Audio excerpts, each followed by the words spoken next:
Haleluya. Halo Bapak Ibu Saudara-saudari terkasih dalam Tuhan Yesus Kristus.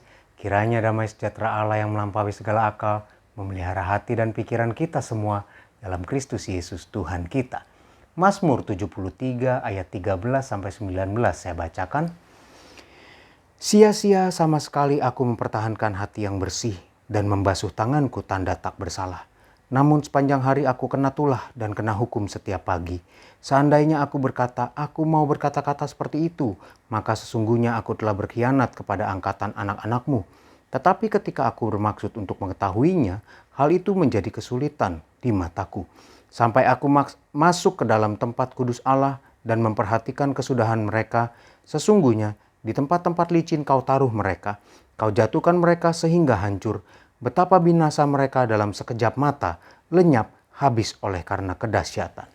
Bapak, Ibu, Saudara-saudari, bagi orang-orang yang iri kepada orang jahat, seperti yang di ayat 13 katakan bahwa mereka suka berkata atau mereka sempat terfikir untuk, wah sia-sia aku mengikuti Allah, sia-sia aku menjaga kekudusan. Aku mau seperti orang-orang jahat itu. Lalu ketika mereka mencobanya, ayat yang ke-14 katakan bahwa sepanjang hari aku kena tulah, kena hukum setiap pagi. Ayat 15 katakan, aku mau berkata-kata seperti itu. Mereka mau seperti orang-orang jahat itu. Kenapa?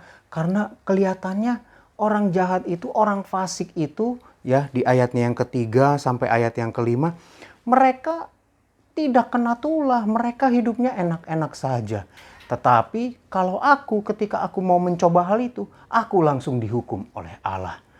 Tetapi Bapak, Ibu, Saudara-saudari, yang perlu kita sadari adalah Allah mau menjaga kita supaya hidup kita seperti rembang, seperti fajar sampai rembang tengah hari. Untuk itulah Allah menjaga supaya kita jangan menjadi seperti orang fasik. Dan Allah juga mengatakan di ayatnya yang ke-18 sampai ayat yang ke-19 bahwa orang fasik itu ditaruh di tempat licin. Kesudahan mereka adalah kehancuran, mereka akan binasa habis karena kedahsyatan.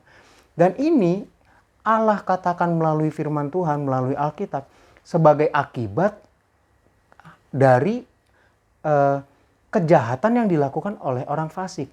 Tetapi kita perlu berhati-hati, jangan sampai ini membuat kita senang bahwa, rasain lo. Ya itulah akibatnya kalau jadi orang fasik.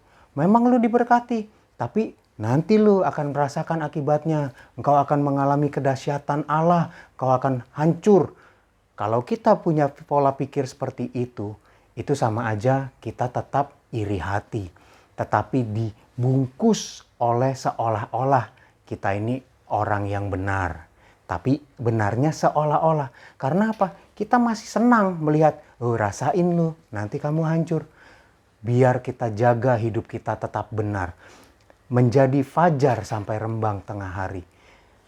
Fokus saja di situ. Jangan pikirkan hal-hal yang akan terjadi, apa yang akan dialami oleh orang fasik. Dengan demikian, kita tetap benar di hadapan Allah.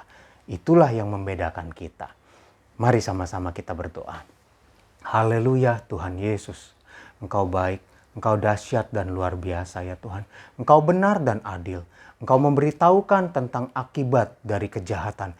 Tetapi Engkau tidak ingin akibat-akibat ini membuat kami senang. Dengan demikian kami tetap dalam keadaan iri hati. Karena kami tidak senang melihat orang lain diberkati. Karena kami iri sehingga kalau kami tidak diberkati, mereka pun tidak diberkati. Itu jahat. Dan terima kasih Engkau mengingatkan kami pada hari ini.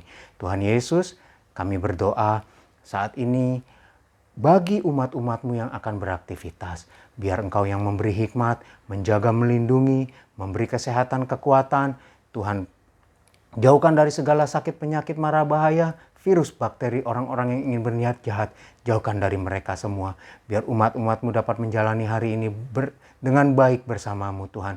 Bagi yang harus bekerja, Tuhan juga berkati. Bagi yang berakhir pekan, Tuhan juga berkati. Kami serahkan hidup kami kepadamu Tuhan di dalam nama Tuhan Yesus Kristus. Haleluya.